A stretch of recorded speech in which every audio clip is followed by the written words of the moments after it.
to Canadian special. Oh, sorry, that's my alarm. I'm late. That's a great way to start this big Canadian radio special, here. Miley Cyrus. Oops.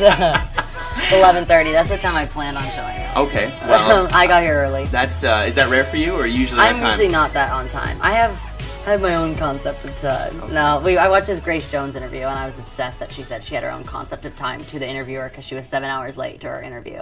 And when they said you're 7 hours late, she was like, "Yes, I know." It was fine. So I'm like, I wish I could do that because I'm always running late. I try not to for this kind of stuff, but in my own life, I'm always late.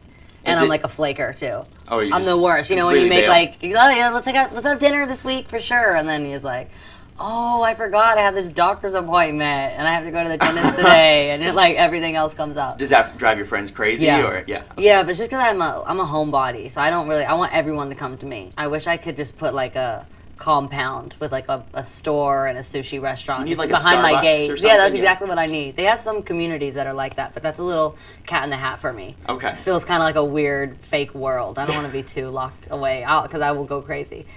Well, and I want to ask you about that because you are. It's been a crazy year, but it's been a crazy few years for you. How have you not just burnt out? I took like 2 years when I was making this record, because making the record doesn't really feel like work to me. I'd rather be in the studio because, like I said, I'm always at home. So going to the studio is another place that I can be locked away without people, but I'm out of my house.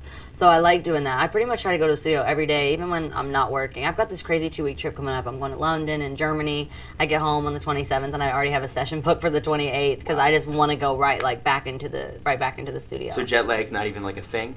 I think it's like anything. If you just power through it and you pretend like it's not going to catch up with you, you kind of got to do that, because sometimes when you go back and you're jet lagged, you end up like ruining your life because you sleep during the day and you can't sleep at night, and then you get off this crazy schedule. So I just kind of try to bounce into like wherever I'm going and keep sleep as a last priority.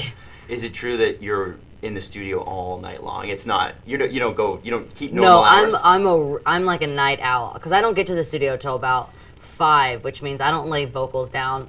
My assistant said the other day, he goes, "You're gonna get there at 4 and you're gonna start recording at midnight." And I was like, you're so exaggerating. That's not true. He got back. He went and like partied with his friends, came back, and I still hadn't cut vocals. He's like, "It's 1. You did it even more than what I thought." He was like, "What have you been doing for all these hours?" I was like, "Well, I wrote a verse. And then I've been like sitting here. I've been like chilling, been on the computer. I've been listening to other records. So I just like when I'm in the studio, I kind of just hang out there, and then I work. So it doesn't feel like a pressured thing. I get a lot done, more than most would think, because I do just end up hanging out. But once I'm actually in the booth, I stay in there. And do you ever, at 4 o'clock in the morning, ever get like?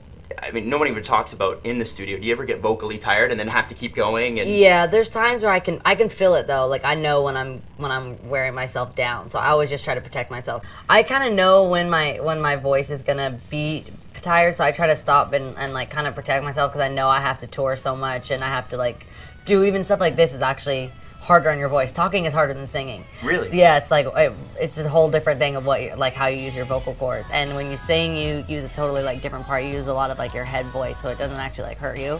But then I talk a lot, so I talk a lot even when I'm in the studio, because that's what I'm doing from 4 till midnight. I'm just talking. I'm not even working yet.